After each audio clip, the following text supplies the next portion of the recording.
and capacity of the system was infinite, and first in first out rule Q follow कर रहा था, जो पहले आ रहा था उसी को पहले सर्विस पा रहा था। तो इन दिस मॉडल क्या क्या किया था हमने, तो our target was to find probability of n customer at time t, n customer होने की टी टाइम पे कितनी प्रोबेबिलिटी होगी ये फाइंड करना था। And also if since we are interested in steady state, तो हमने ये टी वेरिएबल को भी हटा दिया था, सिर्फ पी एन लिखा था कि average probability when the system is independent of time. Steady state में N number of customer system में होने की प्रोबेबिलिटीज क्या होंगी, वो फॉर्मूला आपने डिराइव किए थे। और उस those are depending on arrival and service rates, lambda और म्यू पर डिपेंडेंट था सारा कुछ, लेमडा और म्यू।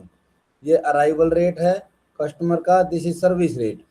और लेमडा बाई म्यू को रो डिफाइन किया था, that rho was utilization factor, इसको यूटिलाइजेशन फैक्टर बोला था कि कितना सिस्टम यूटिलाइज हो रहा है, that fraction is rho lambda by mu.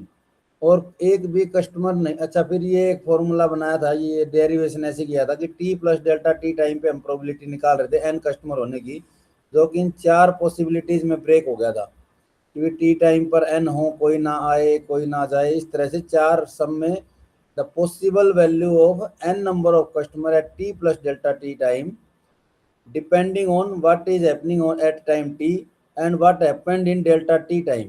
So there are 4 possibilities. अभी जो आगे करेंगे तो उसमें हो सकता है शायद 2 ही प्रोबेबिलिटी बने, पर लगभग इसी तरह से डेरिवेशन चलेंगे सभी मॉडल्स के।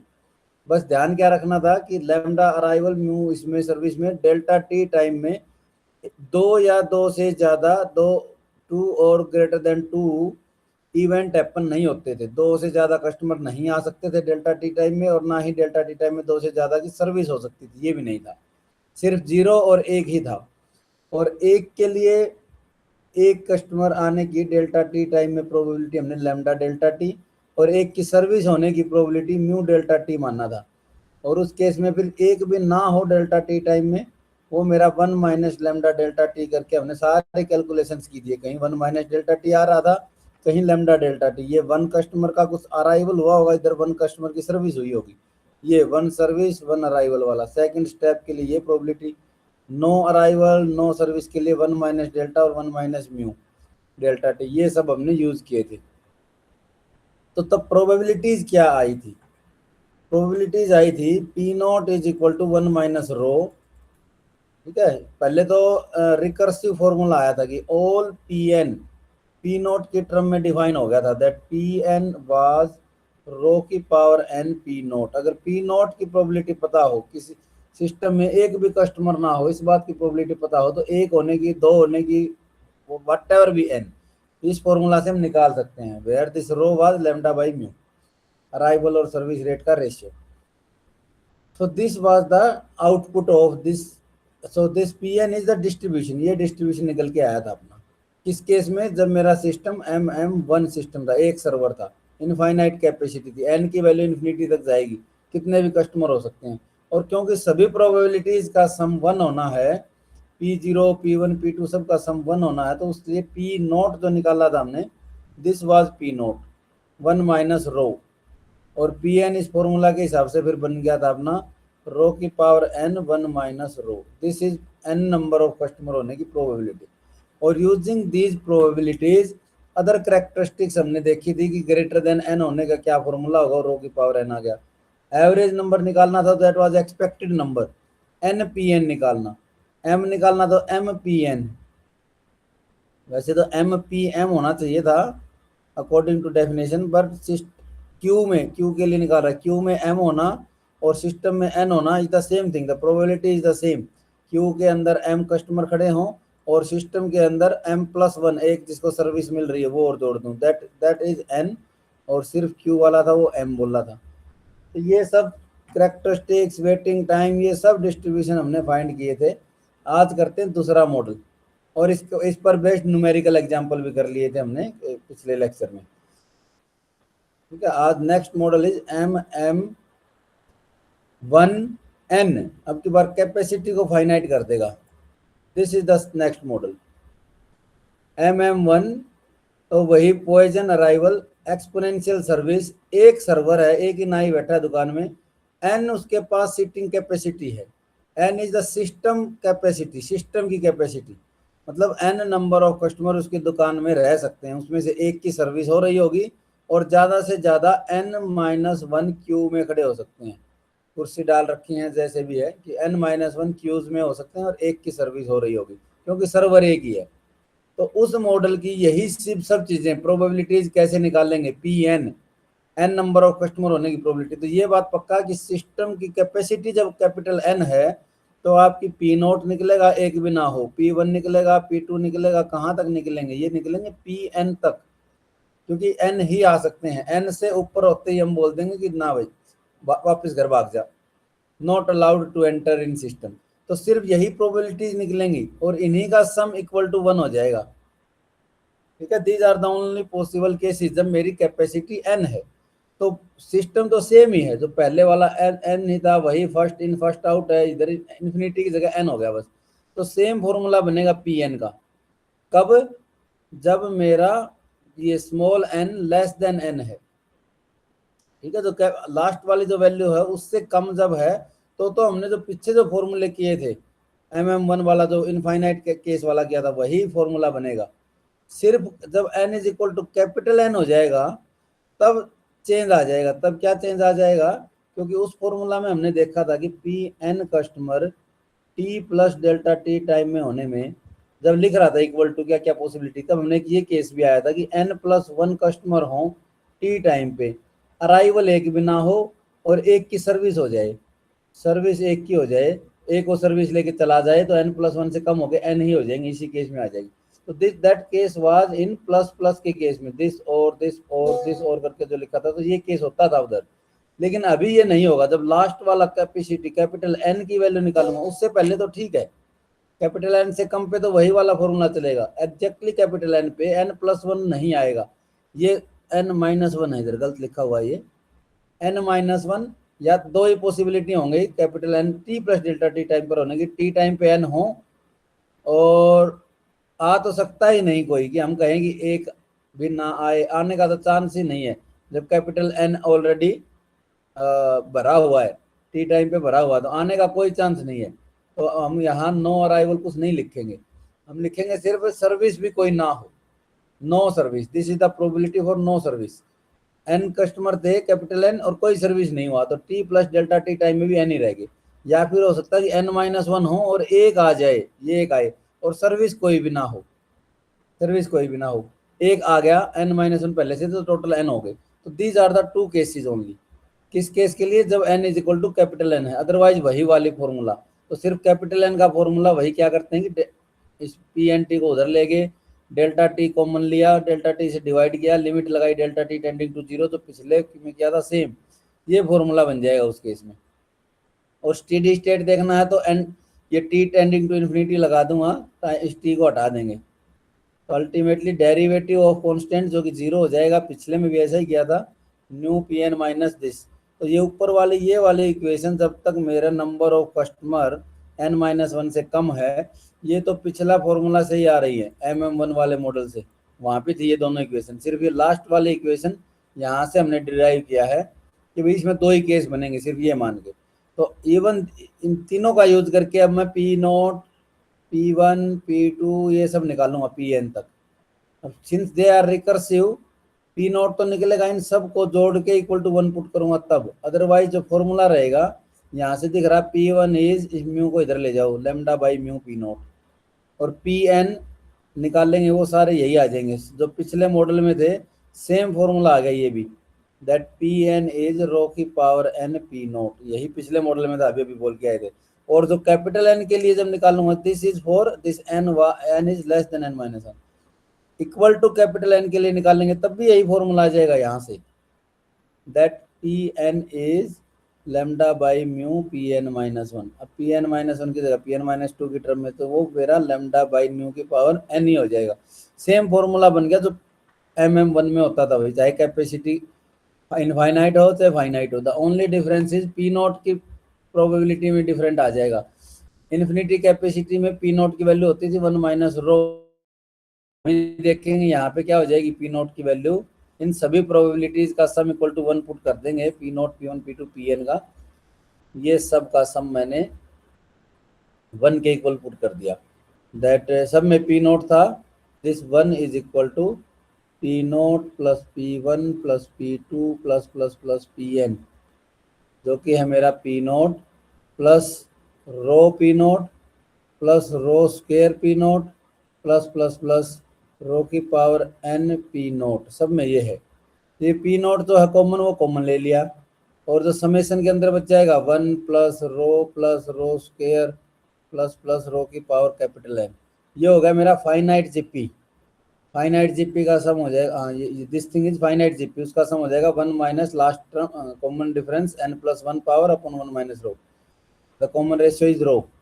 तो ये फॉर्मूला बन जाएगा मेरा पी नोट, और जब रो इक्वल टू 1 होगा, ये रो को 1 कर दूंगा हर जगह, तो P naught P naught P naught P naught ही जुड़ता रहेगा, कितने time n plus 1 times P naught, इसके इक्वल आ जाएगा। तो यहाँ से पी नोट निकाल लेंगे, दैट पी नोट इज 1 की तरफ ले जाऊँ इस सारे मटेरियल को, उधर की तरफ 1 माइनस रो ऊपर चला जाएगा, ये नीचे, ऐसे इधर से n प्लस 1 को उधर ले जाऊंगा तो 1 अपॉन n प्लस 1। तो दिस इज पी नोट, जो कि mm1 इन्फिनिटी वाले केस में पी नोट हमारा 1 माइनस रो आया था, यहाँ पे 1 minus rho divided by this, या फिर 1 by n plus 1 depending on rho की value. This is P naught, remaining सारा कुछ सेम है, P1 फिर से वही रो टाइम्स पी नोट है, अब इसी को रो से मल्टीप्लाई कर दो, पी एन निकालना है तो रो की पावर n पी नोट था, ठीक है, पी नोट की वैल्यू चेंज हुई है, बाकी फॉर्मूला सेम है। तो बाकी और भी जो निकाल लोगे, एवरेज नंबर ऑफ कस्टमर कितने होंगे, सेम तरह से चलेगा। The average number of customer E n is n p n, expected value of any random variable is summation x probability x is equal to x, यही formula लगाना है। अब क्योंकि पी एन इज रो की power n p note, ये होता है, तो एन पी एन, अब कैपिटल एन तक ही लेके जाना है बस समेशन, क्योंकि मेरी रैंडम वेरिएबल एन की वैल्यूज 0 से कैपिटल एन ही हो सकती, इन्फिनिटी तक नहीं जा रहा। तो ये फाइनाइट सम करूंगा मैं, तो एक्सपेक्टेड नंबर की वैल्यू आ जाएगी, कुछ डेरिवेटिव का यूज कर लिया इसने, क्योंकि एन पी एन लिखा है इसने यहाँ पे, एक रो से मल्टीप्लाई और एक रो से डिवाइड कर लिया, इधर एन माइनस 1 हो जाएगा, रो को बाहर ले लिया, और एन रो की पावर एन माइनस 1 इसका डेरिवेटिव हो जाता है, रो की पावर एन का डेरिवेटिव करूंगा तो एन आगे आ जाएगा, एन माइनस 1 पावर हो जाएगी, तो उल्टा चल रहा है, this is equal to derivative of this, derivative को समेशन से बाहर निकाल लेगा, निकाल सकते हैं कैसे, हाँ फाइनाइट सम हो तब निकाल सकते हैं। ये क्या था, इस तरह की टर्म्स का डेरिवेटिव प्लस प्लस प्लस कर रखा था, derivative of summation of this कर सकता हूँ ऐसे, यहाँ बीच में इक्वल टू का निशान भी है, थोड़ा थोड़ा मिस प्रिंटिंग है, उसको देख लोगे, और फॉर्मूला इतना बड़ा सा आ जाएगा। द सेम प्रोसीजर सेम रहेगा, the only difference is the formula final value, because of P naught की वैल्यू अब की बार चेंज हो गई है, उस वजह से फॉर्मूला में चेंज आ जाएगा, प्रोसीजर सेम रहेगा।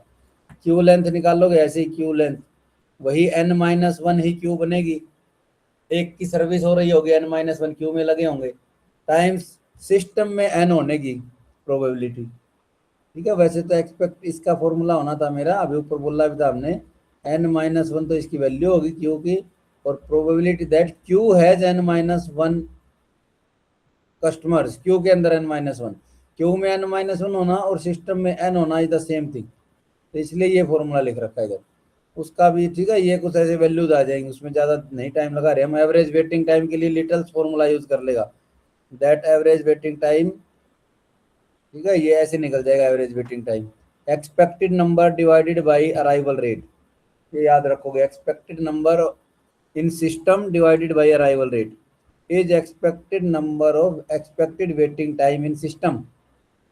और ऐसे ही ई डब्ल्यू निकालना हो कि क्यू के अंदर वेटिंग टाइम कितना है, तो एक्सपेक्टेड नंबर ऑफ एम का जो वैल्यू आई थी, ई एम जो आई थी, इसको लैम्डा से डिवाइड कर दो चाहे, या फिर सर्विस टाइम को इसमें से हटा देंगे। अगर आपको क्यू में निकालना है तो ये कर रखा, जैसे ई डब्ल्यू इज जो सिस्टम में इतना टाइम लग रहा है एवरेज, माइनस एक आदमी का सर्विस टाइम हटा दो, ये सर्विस टाइम है 1/μ सर्विस टाइम।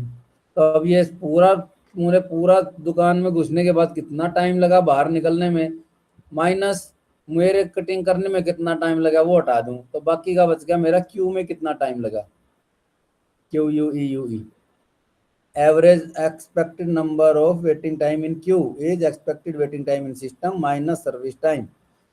ये सब फॉर्मूला आप एक न्यूमेरिकल करते हैं, फिर अगला मेथड देखेंगे। Railway station only one train is handled at a time, एक टाइम पे एक ही ट्रेन को हैंडल किया जाता, सर्विस किया जाता। तो इसका मतलब एक ट्रेन की सर्विस होती है तो सर्वर इज वन, एक ही ट्रेन की सर्विस हो रही है, सर्वर इज वन। सी की the railway yard is sufficient only for two train to wait, और दो वेट कर सकती हैं। While other is given signal to leave the station, कोई नहीं आएगी तो फिर उसको कहते हैं ना भी जाओ, दो ही वेट कर सकती हैं, ज़्यादा से ज़्यादा दो वेट कर सकती हैं और एक को सर्विस मिल जाएगी। Train arrive at station at average rate of 6 train per our, एक घंटे में 6 ट्रेन आने की रेट है, यानी कि लैम्डा जो है मेरा 6 ट्रेन पर आवर है। Railway station can handle them on an average, अच्छा स्टेशन पे कैसे हैंडल होती हैं, 12 पर आवर, 12 ट्रेन एक घंटे में सर्विस पा लेती हैं। ठीक है, 12 ट्रेन, तो सर्विस रेट होगी मेरी 12 की rate, 12 train per hour, this is service rate. Assuming Poisson arrival and exponential service, find the steady state distribution for various number of train in the system.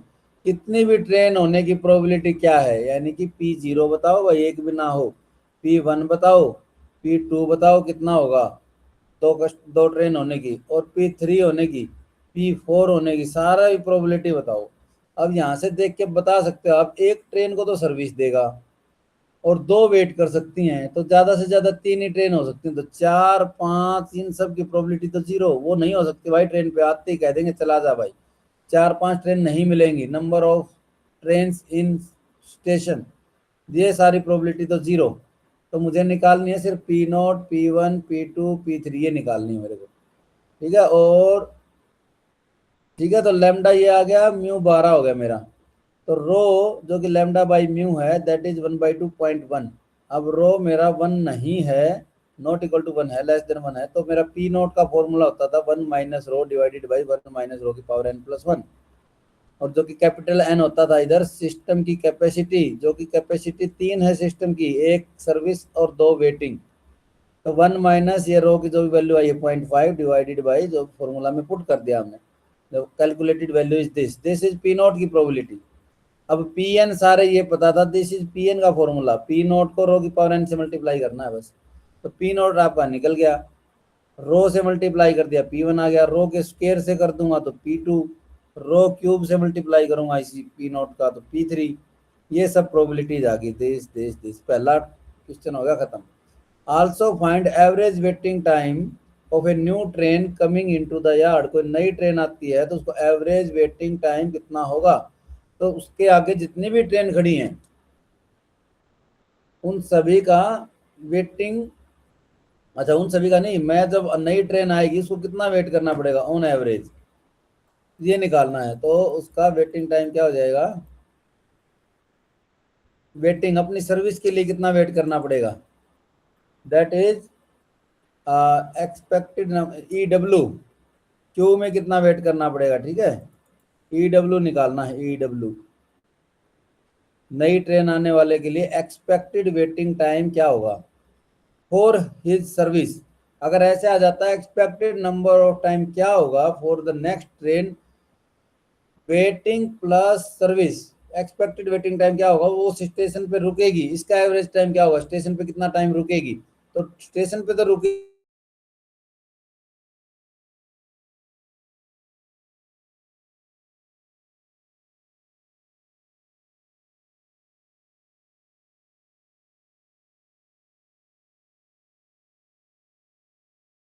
Wait करना पड़ेगा, तब EW निकालना, यहाँ पे उसको EW पूछा है।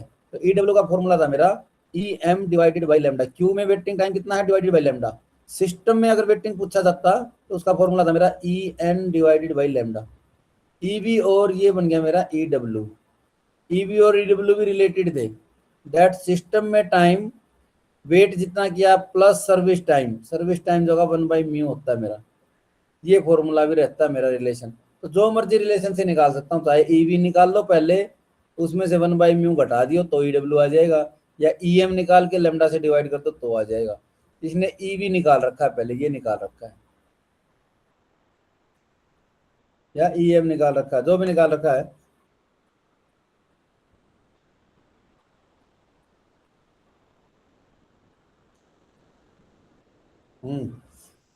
EN निकाला पहले।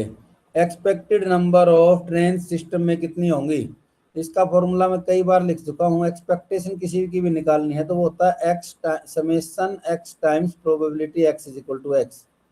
तो अभी मेरा एक्स जो है मेरा रैंडम वेरिएबल, ये random variable number of customer, number of train count कर रहा है, जिसकी वैल्यू 0 1 2 और 3 ही हो सकती थी इस केस में। तो इसकी जो समेशन चलेगा ये 0 से लेके 3 तक समेशन चलेगा बस। तो 0 times probability x is equal to 0, 0 होने की ट्रेन, तो ये this is equal to 0 P0 plus 1 P1 plus 2 P2 plus 3 P3, ये निकालना है। This is equal to expected number of train. तो 0 P0 तो 0 ही हो जाएगा, 0 से मल्टीप्लाई करूंगा तो इसमें लिखा नहीं है।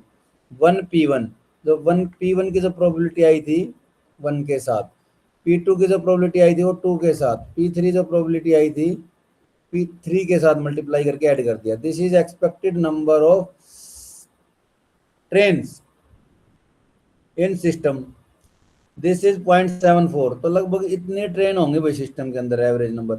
और each train is taking an average 1/12 घंटे सर्विस। सर्विस कह रहा है कि भाई 12 की सर्विस होती है 1 घंटे में, तो सर्विस टाइम 1/12 है। और इतनी ट्रेन है, 1/12 सर्विस है, 1/12 टाइम लगता है। तो दिस, इन दोनों का प्रोडक्ट कर दो भाई। पांच पांच आदमी आगे खड़े हैं दुकान के अंदर और एक आदमी पे 10 मिनट लगती है, तो मुझे कितना टाइम लगेगा मेरा आने में भाई। 500 आदमी पे 10-10 मिनट कटिंग करने में लगेगी, तो दोनों का प्रोडक्ट 50 मिनट और लगेंगे लगभग। वही कह रहा कि average number of customer in system इतना है, और हर एक के लिए इतना टाइम लगता है सर्विस टाइम। तो दोनों का मल्टीप्लाई कर दिया मैंने, 74 का और इस एवरेज वेटिंग टाइम का, जो कि पर घंटे निकालना पड़ेगा। 1/12 जो कि 0.08 के इक्वल रहता है इनका product. This is my waiting time, लगभग 3.5 मिनट, इतना घंटा जो कि 3.5 मिनट हो गया। तो 60 से गुना कर देंगे ना तो मिनट्स में आ जाएगा। ठीक है, ऐसे करके न्यूमेरिकल कर लेंगे। आधा टाइम हो गया, बाकी चलते हैं। टाइम बचेगा तो एक आधा न्यूमेरिकल फिर कर लेंगे, नहीं तो कल ऑफलाइन ऑफलाइन क्लास है उसमें डिस्कस कर लेंगे न्यूमेरिकल। अगली थ्योरी करते हैं अभी, अगले मॉडल की। 3 मॉडल आपके इंपॉर्टेंट है ये, MM1 infinity, MM1 capital N, और एक है MMC। MM1 के बाद सेकंड चांस है MMC के। ठीक है भाई, MMC इन्फिनिटी FIFO, ये सेकंड इंपॉर्टेंट है। 1 की बजाय C हो जाए, इसका मतलब क्या है कि C नंबर ऑफ सर्वर है, सर्वर बढ़ा देगा आपकी बार। तब कैसे बनेगा, उसके लिए उससे पहले एक जनरलाइज्ड मॉडल देखते हैं क्या है, जिसमें बर्थ डेथ प्रोसेस हो। ये इतना पूरा जनरलाइजेशन कर दिया। मतलब जनरलाइजेशन कैसे, कि अभी तक हमने अराइवल और सर्विस रेट को कांस्टेंट मान रखा था कि भाई इस रेट से कस्टमर आएंगे, इस रेट से सर्विस होएगी। लेकिन हो सकता है कि अराइवल और सर्विस मेरी डिपेंड कर रही हो सिस्टम के अंदर कितने कस्टमर हैं, इस चीज पर डिपेंड कर रही हो। lambda n is the arrival rate given that system has n number of customer। तब रेट चेंज होती हो, कभी नहीं होती होगी तो सबको कांस्टेंट ले लूंगा मैं, ऊपर वाले मॉडल में आ जाऊंगा। मोर जनरलाइजेशन करना है मुझे, अगर इस बात पर भी डिपेंड करता है मेरा अराइवल कि सिस्टम में कितने कस्टमर ऑलरेडी हैं, और सर्विस भी उसी हिसाब से चलती है, कितने कस्टमर उसके हिसाब से नाई का हाथ चलता है। ज्यादा है तो जल्दी जल्दी सर्विस करता है, और कम है तो वो धीरे धीरे करता है। अगर इस तरह का भी बिहेवियर है तो जनरलाइज्ड में केस ले लिया हमने। इसमें एन वही रहेगा, random variable number of customer system में। अराइवल रेट है लैम्डा एन जब एन कस्टमर हो, म्यू एन सर्विस रेट, और पी एन हमने निकालनी है प्रोबेबिलिटी एन कस्टमर होने की। पी एन निकलने के बाद बाकी सब वही रह जाएगा, average number of customer, average waiting time, वो सब वही रहेगा। सर हाँ भाई, सर जो आपने अभी एग्जाम्पल कराया ना, वो बुक में भी बिल्कुल एग्जैक्ट है, लेकिन उसमें एन की वैल्यू 2 ली हुई है, तो वो मिस प्रिंट है। एल की वैल्यू सर एन की वैल्यू नंबर की। पिछले एग्जाम्पल में यस सर, इसमें रेलवे वाले में। कैपिटल एन की वैल्यू यस सर। नहीं फिर वो क्वेश्चन चेंज होगा ना, उधर कुछ और लिखा होगा, इधर वन ट्रेन वेट कर सकती है ऐसे लिखा होगा। सर एग्जैक्ट है क्वेश्चन। तो फिर तो तीन होनी चाहिए ना, आप देख लो, एक को हैंडल कर रहा है, दो कह रहा है, दो वेट कर सकती हैं और एक को हैंडल करेगा, तीन हो सकती हैं। ठीक है। अच्छा कई बार क्या होता है कि सर्विस ट्रेन की दी नहीं होती, जैसे इसने तो यहाँ लिख दिया कि एक ट्रेन को हैंडल कर सकता है एट ए टाइम, लिख रखा ना हैंडल करने का मतलब कुछ ना कुछ सर्विस कर रहा है उसकी वो। अगर सर्विस का जिक्र ही नहीं है, स्टेशन यार्ड में काम ही यही है कि ट्रेन आए, वेट करे और चली जाए, सर्विस कुछ भी नहीं हो रही वहां पे, तो वो वेट करना ही सर्विस है। कोई कई बार होता है ना कि अगली ट्रेन 5 बज के 10 मिनट पे चलेगी, 4 बजे स्टेशन पे लगी, सिर्फ वेट करना उसको, उसका कुछ सर्विस नहीं हो रही उधर। अगर इस तरह का क्वेश्चन होता, सर्विस का जिक्र नहीं है, पिछली एक्सरसाइज में आया था एक ऐसा क्वेश्चन, तब मेरा क्यू में पूछूं चाहे सिस्टम में पूछूं, that is the same thing. उस केस में अगर सर्विस कुछ नहीं लिखा था, service is waiting of the vehicle, वही सर्विस है, तब तो मैं, अगर दो वेट कर सकते हैं तो सिस्टम में दो ही रह सकते हैं भाई, क्योंकि वेट कराना ही मेरा सर्विस है। ठीक है, समझ रहे हो? अगर इस तरह से क्वेश्चन लिखा होता, अगर ये पहली लाइन यहाँ पे नहीं होती, only one train is handled at a time, नहीं होती, तब मैं इसको दो ही रखता, इसकी कैपेसिटी कि भाई दो ही कर सकते हैं। ये पिछली एक्सरसाइज में था ऐसा क्वेश्चन, आप उसको भी देख लेना, कहीं उसकी बात कर रहे हो गया आप, उसने तीन की जगह दो ही ले लिया होगा, चलो ठीक है, वो आपकी इंटरप्रिटेशन पे है। अब हम इस केस पे आ जाते हैं जब हमने जनरलाइज ले रखा, अदरवाइज कल डिस्कस कर लेंगे क्लास में ऑफलाइन में, अगर आपको जो भी डाउट है तो। एक बार मैं जल्दी से आपका सिलेबस करवा दूँ इसी मिनट का। तो ये इसका ट्रांजिएंट रेट डायग्राम लिख रखा है, ट्रांजिएंट ट्रांजिशन रेट डायग्राम।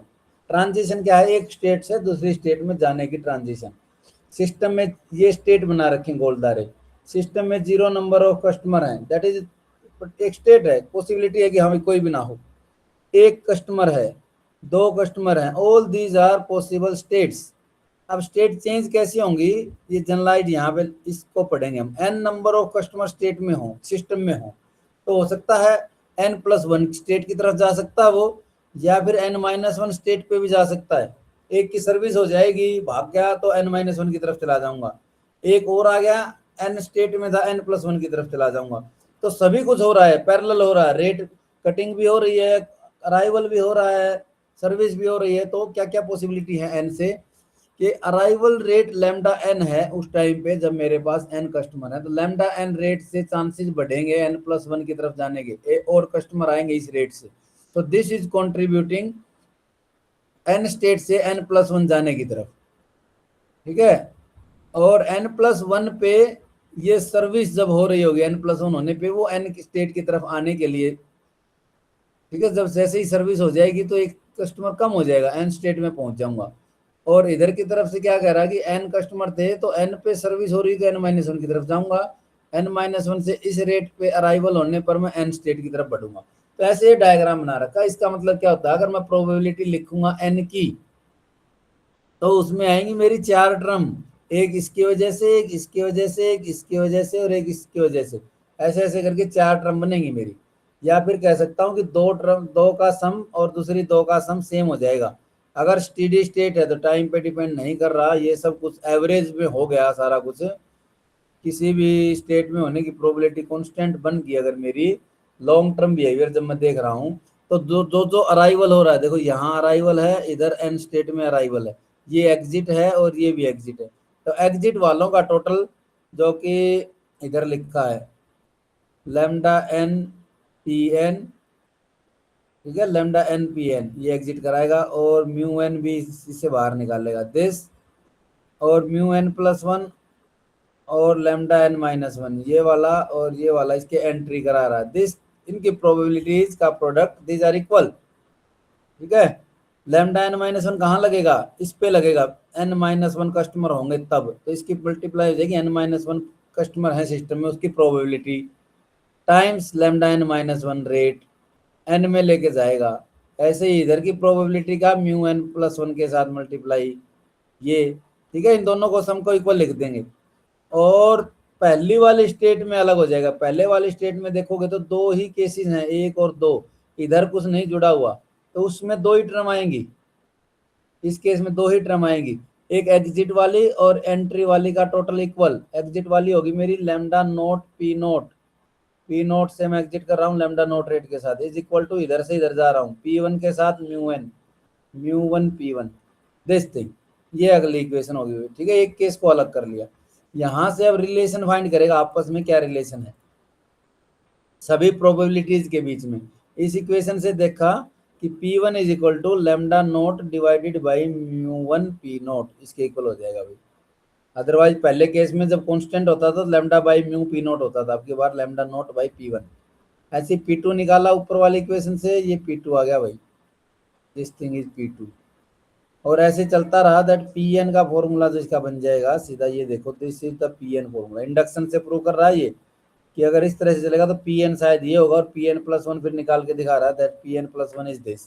तो hence for all n this is the formula, ठीक है। ये फॉर्मूला हो जाएगा, जो कि पहले केस में क्या होता था, ये होता था मेरा रो की लैम्डा बाई म्यू, लैम्डा की पावर n बाई म्यू की पावर n P नोट, ये होता था लैम्डा बाई म्यू की पावर n P नोट, ये होता था जब सारे लैम्डा कांस्टेंट रहते थे तब। अभी ये अलग अलग हो गए, 0 1 2 3 n-1 तक कुछ भी हो सकता है लैम्डा, अलग अलग स्टेट में अलग अलग लैम्डा मानना है तब। ऐसे ही म्यू1 म्यू2 म्यू1 अलग अलग रेट माननी है तब। अदरवाइज जब सारे सेम हो जाएंगे वो लैम्डाइज, तो उसी केस में पहुंच जाऊंगा पहले वाले केस में, इसलिए जनरलाइज्ड है, ठीक है। तो इसको याद रखो।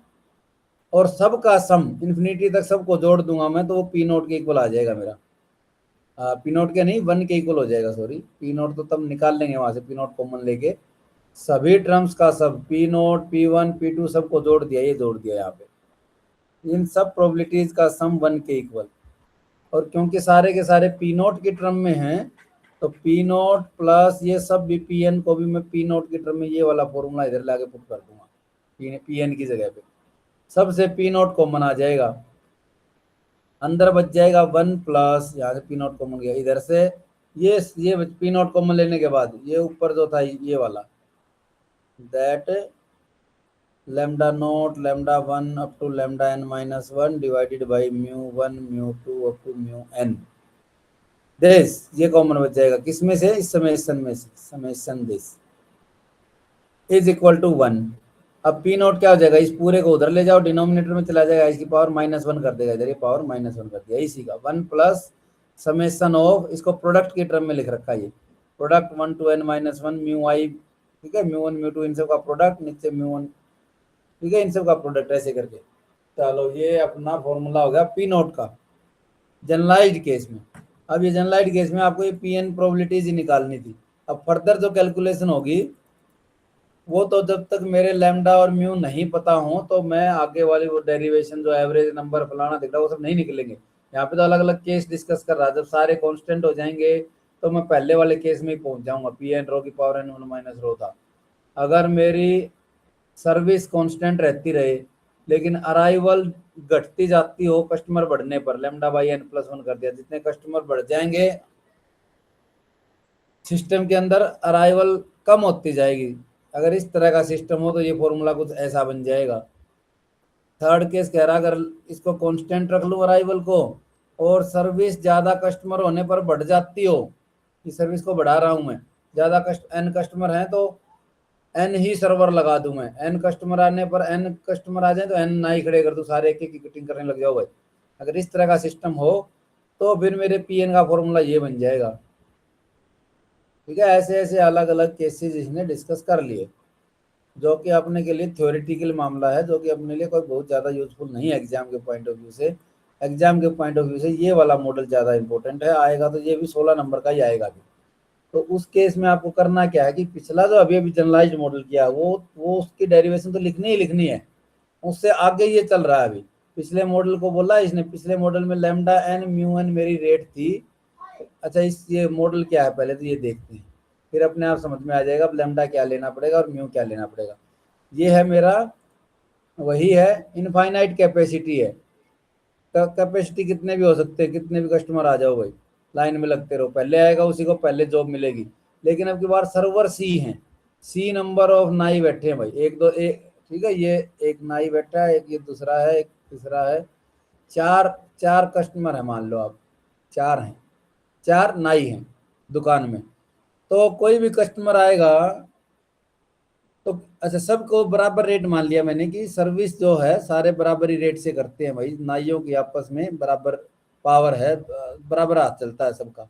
म्यू इज सर्विस रेट, ये सर्विस रेट जो है मेरी एक नाई की है, ये mu is service rate of one barber, one server. और अराइवल ऐसे हो रहा है, चलो भाई आ जाओ कस्टमर, एक कस्टमर आया, ठीक है, तो लेमडा वन, पहला कस्टमर आने की लेमडा ये कांस्टेंट ले लिया इसने, ठीक है, अराइवल कांस्टेंट है लेमडा रेट से, lambda one lambda two lambda three सारे लेमडा के इक्वल मान लिए, all are equal to lambda, arrival same ही है। लेकिन सर्विस रेट अलग अलग हो जाएगी जब सिस्टम में एक ही नाई कस्टमर होगा, दुकान में एक ही आदमी है तो चारों थोड़ी उसके चारों तरफ खड़े हो जाएंगे, नहीं, एक ही नाई कटिंग कर रहा होगा।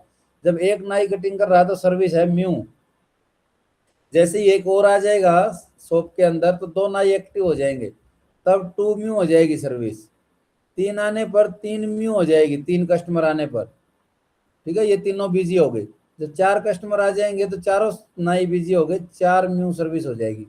जब पांच कस्टमर होंगे सिस्टम के अंदर, पांच कस्टमर आ गए तब भी सर्विस चार म्यू ही रहेगी, 6 7 10 12 कितने भी आ जाओ, तो क्योंकि ये तो इस पे डिपेंड कर रहा ना नाई कितने हैं।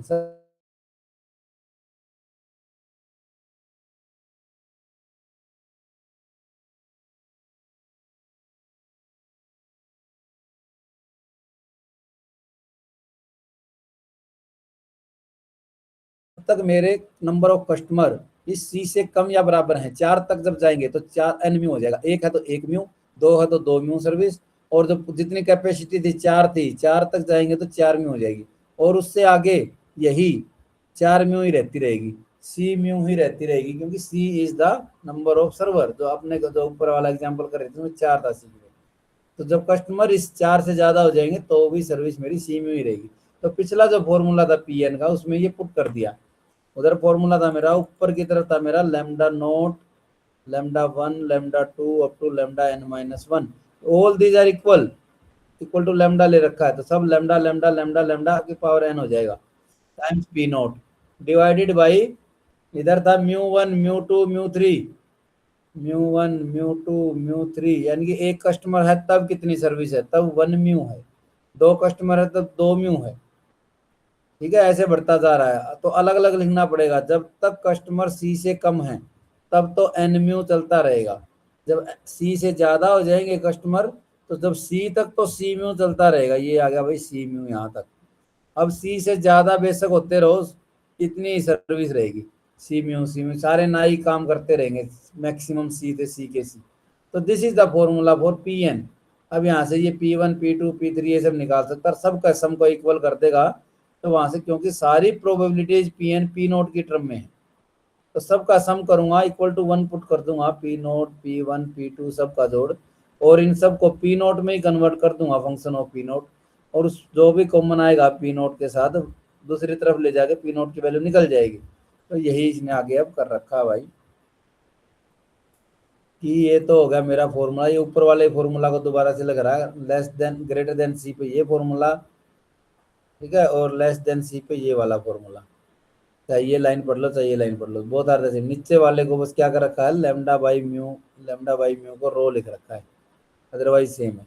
तो ये वाला फॉर्मूला आ गया, पहले तो पी एन होता था मेरा, याद करोगे तो रो की पावर एन पी नोट, अब की बार थोड़ा सा चेंज हो गया, रो की पावर एन पी नोट के साथ वन बाई एन फैक्टोरियल भी आ गया, जब सी से कम है, सी से ज्यादा होने पर रो की पावर एन पी नोट के साथ ये आ गया एन फैक्टोरियल की जगह तो सी फैक्टोरियल, और बाकी सी रिपीट कर रहे थे कितनी times, that is n minus c times, ये फॉर्मूला है। और सबके सम को वन करूंगा, ये नीचे ये सारे जोड़ दिए भाई मैंने, सबके सम को इक्वल टू वन कर दिया, पी नोट ये इतना बड़ा सा आ गया, इसको दूसरी तरफ ले जाऊंगा, इसका इन्वर्स हो जाएगा, दिस इज पी नोट, जो कि याद करने का बिल्कुल नहीं है, ऐसे याद करोगे तो आप डेरिवेशन याद रखो, डेरिवेशन हो जाएगा वहां पे, फॉर्मूला भी याद रखना पड़ेगा अगर इस तरह क्वेश्चन आ गया तो फॉर्मूला, ठीक है। तो अब ये सब पी नोट निकल गया, p one P two p n formula में पुट करके सारे निकल गए। अब ये फिर वही कैरेक्टरिस्टिक्स ग्रेटर देन सिस्टम में probability that n arrival has to wait, कोई अराइवल होगा कस्टमर का उसको वेट करना पड़ेगा, कब वेट करेगा, अगर चार नाई की दुकान में चार नाई हैं तो किसको वेट करना पड़ेगा? को पहला आएगा उसको वेट करना पड़ेगा? नहीं, दूसरे को भी नहीं, वो दूसरे नाई से कटिंग करा लेगा। जब सी से ज्यादा कस्टमर हो जाएंगे, 4 से ज्यादा, 5वां कस्टमर जब आएगा तो उसको वेट करना पड़ेगा, सिस्टम में 5 हो जाएंगे तब।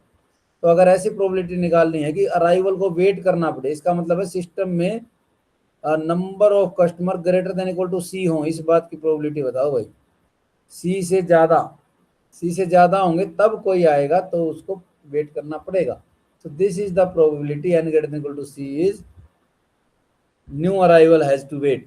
तो ये हो जाएगी मेरी सी और प्रोबेबिलिटी दैट सिस्टम में सी कस्टमर हो, C+1 हो, प्लस प्लस प्लस इन्फिनिटी तक, ये सब इन्फिनिटी तक सम पी एन का। वो फॉर्मूला जो था उसको पुट कर दिया इधर, फॉर्मूला इसमें कन्वर्ट हो जाएगा। ये पहले टर्म को कॉमन ले लो, फिर इनफाइनाइट जीपी बन जाएगा। ठीक है, लिखोगे तो सोल्व हो जाएगा, मुश्किल नहीं है। विदाउट वेट नंबर आ जाए, सर्विस आ जाए, तो सिस्टम में लेस देन सी कस्टमर रहे होंगे भाई। या फिर कह दूंगी ये ऊपर जो केस किया था ये ना हो, तो उसको वेट, ऊपर वाला था वेट करना पड़े, 1 में से घटा दूंगा तो वेट नहीं करना पड़ेगा। या फिर हाँ 1 माइनस कर दूं, या फिर मैं P0 से लेके PC-1 तक की प्रोबेबिलिटीज का सम कर दूं। सिस्टम में C-1 कस्टमर हो, कम से कम एक नाई फ्री बैठा है, जब भी कोई नया आएगा उसके लिए, तो वो प्रोबेबिलिटीज का सम इसके इक्वल आ जाएगा मेरा। एवरेज क्यू लेंथ, ये एवरेज क्यू लेंथ, क्यू कब बननी शुरू होगी? क्यू बनेगी जब मेरा सी से ज्यादा कस्टमर होंगे तब। तो इसलिए यहाँ पे n-c किया इसने। टोटल तो n है सिस्टम के अंदर, लेकिन सी तो कटिंग करा रहे होंगे, सी नंबर ऑफ कस्टमर। तो क्यू तो तब n-c वाले क्यू बनाएंगे। जब n-c वाले क्यू बनाएंगे तो सिस्टम के अंदर n कस्टमर हैं भाई, जो कि सी सर्विस पा रहे हैं और बाकी के ये वेट कर रहे हैं, उसकी प्रोबेबिलिटी से मल्टीप्लाई होगा n-c pn। तो उसको डेरिवेशन कर रखा है, ये देख लोगे डेरिवेशन कैसे हो रहा है। इसी तरह से चलता रहेगा बाकी सब भी। Average number of customer in system EN, ऊपर कह रहा है कि जो क्यू का निकाला था मैंने एवरेज नंबर ऑफ कस्टमर, उसमें मैं रेट और जोड़ दूंगा, लैम्डा बाई म्यू और जोड़ दूं, तो this is average number of customer in system आ जाएगा। वही वेटिंग टाइम के लिए वही है, EM से लैम्डा को डिवाइड कर दो। क्यू सिस्टम में निकालना है तो क्यू में जितना लगा प्लस सर्विस टाइम और कर दो, प्लस सर्विस टाइम कर दिया इसने, या फिर ये कर लेता चाहे EN सिस्टम में कितने एवरेज हैं और लैम्डा से डिवाइड कर देता, तब भी मेरा एवरेज वेटिंग टाइम आ जाता। तो ये अपना सिलेबस खत्म हो गया, 10 मिनट है, इसका एक न्यूमेरिकल और कर लेते हैं। ए सुपर मार्केट हैज 2 गर्ल्स, देखो 2 गर्ल्स बहुत बढ़िया भाई, सर्विंग एट द काउंटर, 2 लड़कियां हैं, इसका मतलब सी की वैल्यू 2 है, नंबर ऑफ सर्वर 2 है, वो बिल बनाने वाली 2 बैठी है सुपर मार्केट में। The customer arrive at a Poisson fashion at the rate of 12 per our, lambda दे दिया 12 कस्टमर पर घंटे, हर घंटे में 12 आदमी आते हैं भाई शॉपिंग करने। Service time for each customer, वो घूम is exponentially with mean 6 minute, 6 minute लगती है। सर्विस टाइम दे रखा है आपकी बार, एवरेज सर्विस टाइम, जो कि मैंने आपको बहुत बार बोल लिया, 1/μ इज सर्विस टाइम, और म्यू हो जाएगा इसका रेसिप्रोकल सर्विस रेट। लेकिन आप ध्यान करो कि 6 घंटे नहीं दे रखा, 6 मिनट दे रखा है, जबकि पहले वाला घंटे की टर्म में था लैम्डा, तो म्यू को भी घंटे में ही बनाना है, अदरवाइज तो म्यू 1/6 कस्टमर पर मिनट बन गया। ये इस पर मिनट घंटे में बनाना तो 60 से गुना करना पड़ेगा, 60 से गुना करूंगा तो म्यू हो जाएगा मेरा 10 customer per hour, 10 customer per hour is my mu. अब आगे चलेंगे, फाइंड पहला, तो ये फाइंड वाइंड करने से पहले लैम्डा और म्यू फाइंड करने भैया, कोई भी क्यूइंग का क्वेश्चन हो, लैम्डा और म्यू को सेम यूनिट में कैलकुलेट करना है, अदरवाइज आपका पूरा क्वेश्चन गलत हो जाएगा अगर सेम यूनिट में नहीं है तो।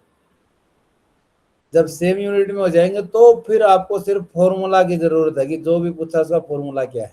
जैसे पहला इसने पूछा है कि प्रोबेबिलिटी फाइंड करो that n arriving customer has to wait for service, जो भी नया बंदा आएगा उसको वेट करना पड़ेगा। वो तो तब करना पड़ेगा जब 2 लड़कियां सर्विस दे रही हैं, तो तीसरा कोई बंदा आएगा उसको वेट करना पड़ेगा। 2 तो इधर और इधर निकल जाएंगे भाई, अपना बिल करा रहे हैं जो भी।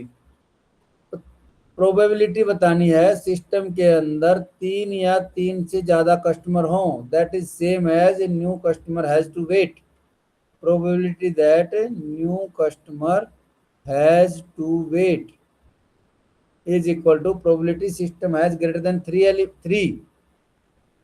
ठीक है, 3 या 3 से 3 क्यों, 2, अगर 2 भी कस्टमर हैं सिस्टम के अंदर, दोनों सर्विस ले रहे हैं, तो तीसरे को वेट करना पड़ेगा,